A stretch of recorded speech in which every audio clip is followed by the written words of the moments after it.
Hello everyone, welcome to the first episode of Primus Academy that's actually on the Primus Academy channel. The first 3 episodes were done on my personal main channel, Primus Prime 22, but I like doing it, so I wanted to give it its own dedicated channel, so here we are. But our first video for the channel here today is going to be a bit different from my usual Primus Academy videos. When doing, historical research, you're going to come across lots and lots of primary sources, and a lot of this stuff is very, very interesting, if you're into history. It sort of helps you give insight to the lives of people who lived at that time. And you might not always have a good place to stick it in your research video. So I'll sometimes take some excerpts of sources I find that I think are just interesting, and just read them. That's really what I'm going to be doing. I'm going to be reading some sources I found that I think are very interesting. I'm using a book called Reading the American Past, Selected Historical Documents, compiled by Michael P. Johnson. And on page 315, we have some excerpts from Actually, this runs from about 1865 to 1880? 1870. 1865 to 1870 of excerpts from a newspaper called the Christian Recorder, which is a Philadelphia-based newspaper. And that time period, that's the end of the American Civil War, that's the beginning of the Reconstruction era.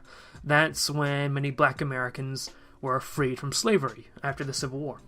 And we all know the story about, slaves, about how they were torn from their families and stuff like that. But, there's the question about what happened after slavery was abolished. Did families get put back together?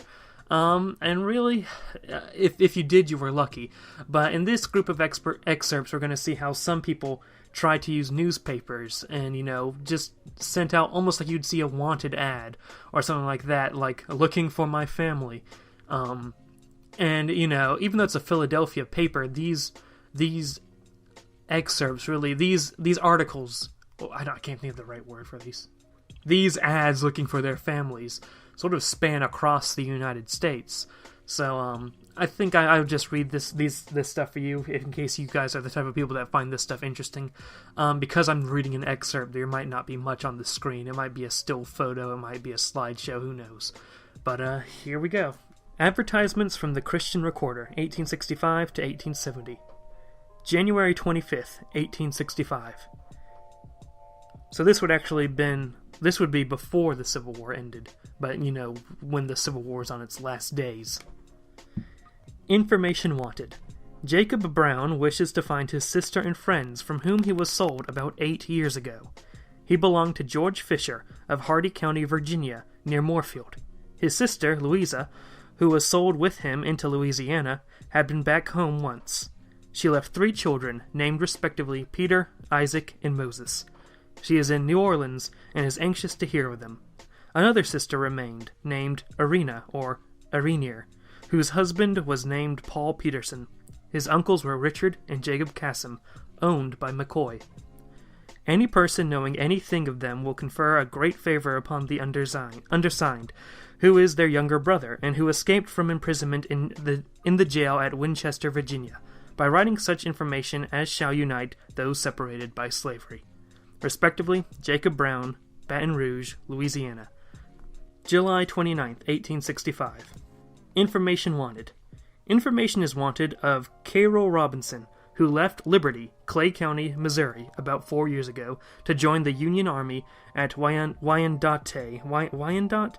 I'm sorry, guys. You know how a lot of geographic names in the United States are based off Native American etymology, and I obviously don't have any experience with Native American languages. Kansas, and he has not been heard from since. Any information of his whereabouts will be thankfully received by his wife, Miss Fanny Robinson, care of P.C. Cooper, Box 1129, Davenport, Iowa. August 5th, 1865. Information wanted.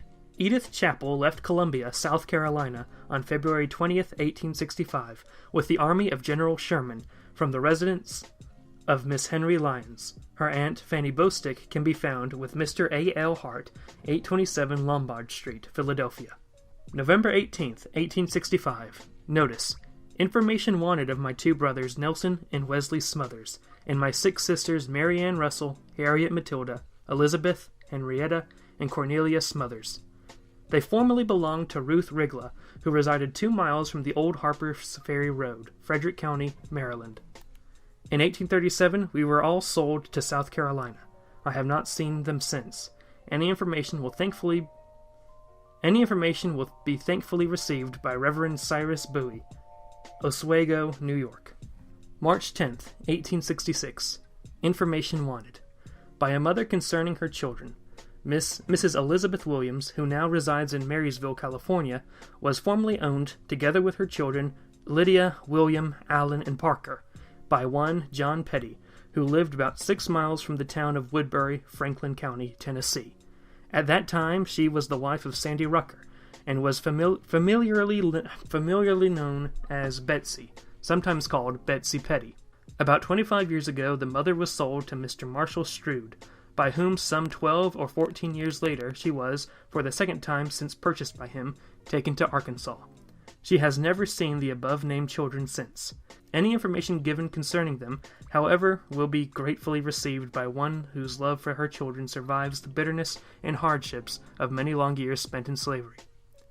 Preachers in the neighborhood of Woodbury, Tennessee, are especially requested to make an inquiry, and communicate any information they may deem valuable, either by letter or through the columns of the Recorder. April 7th, 1866. Information wanted of the children of Hagar Outlaw, who went from Wake Forest. 3 of them, their names being Cherry, Vinnie, and Mills Outlaw, were bought by Abram Hester. Noah Outlaw was taken to Alabama by Joseph Turner Hillsborough. John Outlaw was sold to George Vaughn. Eli Outlaw was sold by Joseph Outlaw. He acted as watchman for old David Outlaw.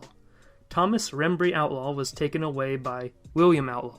Julia Outlaw was sold in New Orleans by Dr. Outlaw. I live in Raleigh, and I hope they will think enough of their mother to come and look for her, as she is growing old and needs help. She will be glad to see them again at, and then it says illegible word. The place is healthy, and they can all do well here. As the hand of time steals over me now so rapidly, I wish to see my dear ones once more clasped to their mother's heart as in days of yore. Come to the capital of North Carolina, and you will find your mother there, eagerly awaiting her loved ones. Hugh Outlaw, if you should find any or all of my children, you will do me an incalculable favor by immediately informing them that their mother still lives. May 5th, 1866.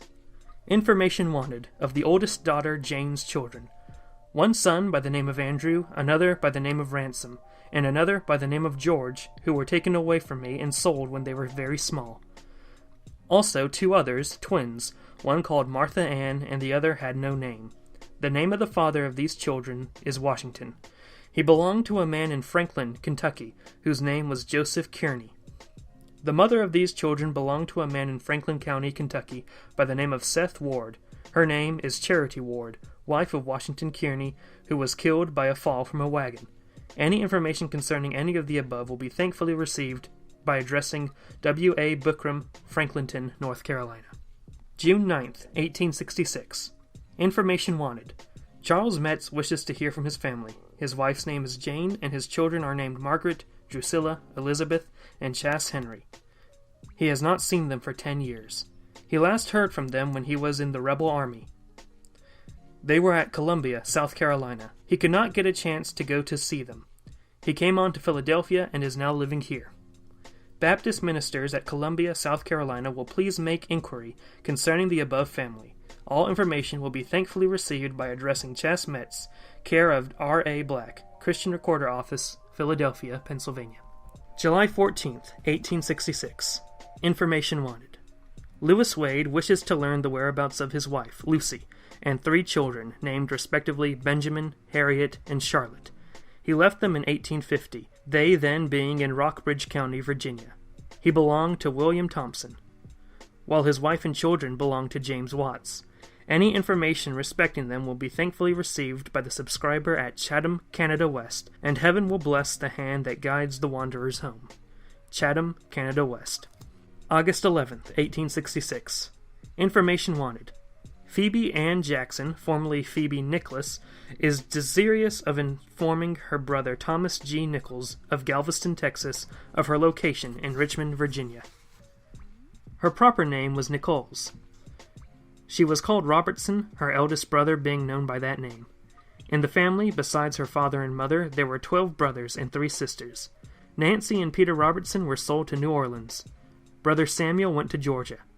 Mother could only learn that Francis and Thomas were on the same boat. Mother and father have since died, as also our stepfather, whose name was Africa Haynes.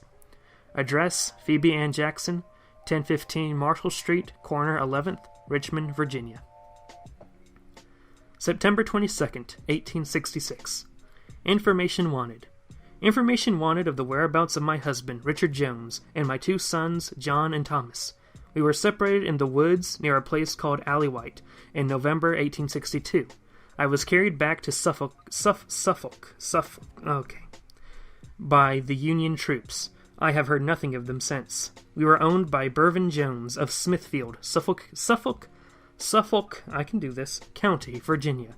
I am the granddaughter of old Tom Pete Wilson. I am much in want at this time. Ministers will please read this notice in the churches. Matilda Jones, direct to Anthony Bowen, agent, Christian Recorder, number 85 East Street between 9th and 10th Island, Washington, D.C. November 17th, 1866. Information wanted. Information wanted of Sylvie Lynch, wife of Sandy Lynch, who was carried away from Carolina County, Virginia, by her master, William Goodman, in 1862. Her maiden name is Sylvie Wilkins. She took with her 3 children. The name of the eldest is Jane, the next eldest is Henrietta, and the youngest is a boy named Alexander.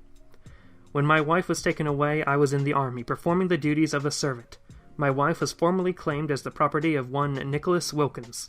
She is of the Baptist persuasion. Any information concerning her whereabouts will be thankfully received from anyone who will please address a letter to Sandy Lynch, care of Reverend J.R.V. Thomas, Box 90, Portsmouth, Virginia. March 23, 1867. Information wanted. Information wanted of John and Lavina Timur, or Timo, who were sold in 1853 from Richmond, Virginia by one John Lindsay, formerly of Fortress Monroe, Virginia. John was 9 years old and Lavina 8 at the time of the sale. Their mother, Sarah, was sold by the same party to Rosenfield of Richmond, Virginia. It was thought that they were sold to Texas. Ministers of the Christian Church will please inquire as any information of the parties will be thankfully received by their father, George Timo, Portsmouth, Virginia, P.O. Box 152. November 2nd, 1867. Information wanted. Canton, Indiana, October 19th, 1867. John Granson and Albert Thurston Robinson, brothers, aged respectively about 16 and 13 years, were sent from Missouri to Kentucky in the year 1863. Andrew Robinson of Clay County, Missouri, was the owner of the boy's father, Coyd Robinson, whose wife, Frances, was owned by Whitten Drew of the same county and state, and after his death fell to his son, Dolphin Drew, who, in 1860, sold her to a man by the name of Pitcher, the former owner of her mother. This man formerly lived in Platte City, Platte County, Missouri. Albert, the youngest boy, was brought to Kentucky in August 1863 by Dolphin Drew's wife, a nurse for her babe. John, the elder boy, and his sister, Mary Eliza, with several others, were sent there a few months later to the care of Washington Gordon, Logan County, Kentucky.